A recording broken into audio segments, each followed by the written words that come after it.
Okay, I've avoided this long enough, but today is the day that I'm going to depot all of my Bolt lipsticks. Let's get into it. I did buy these 3 Visette lipstick containers, and I'm just gonna kind of put them all in. I'm gonna organize them probably by like nudes, brights, and then more like pinky nudes.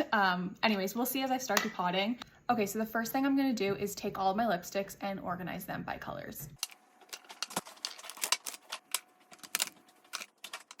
I have all my nudes, my pinks, and my reds. So I went ahead and completed the nude palette, and I wanted to kind of just get a process going for how I was going to depot them all. So now I'm going to focus on the pink palette. And something I didn't do with the nude palette is lay out all the lipsticks open like this so that I can actually see the colors. So I think by doing it this way, I'll have like the colors flow better and make more sense. Okay, so grabbing the first lipstick here, and what I'm going to do is turn it all the way up.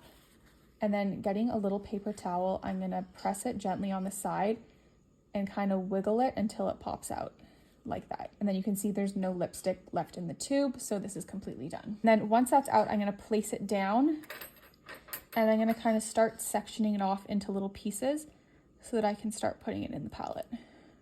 I do not want to melt down these lipsticks and pour them in. While that is much cleaner and looks a lot better in the palette, I don't want to alter the actual formula of these lipsticks. So just working in little sections here. I'm taking each piece, I'm breaking them down, and then I'm smoothing them out to really fill up the well. This is the time-consuming part because you do want to work in sections, so don't rush this because you do want to make sure each well is optimized with space. So that's the lipstick fully in, and you can see I do have a good amount of excess on the spatula. However, I don't want to overfill this because then it will squish and get on the top here. So to finish off this lipstick, I did print out the label that I'm going to put on the back. So now the pink palette is completely filled, and what I'm going to do is just go along the edges and clean everything up. So I think that's as good as the edges are going to get, so then I can close this.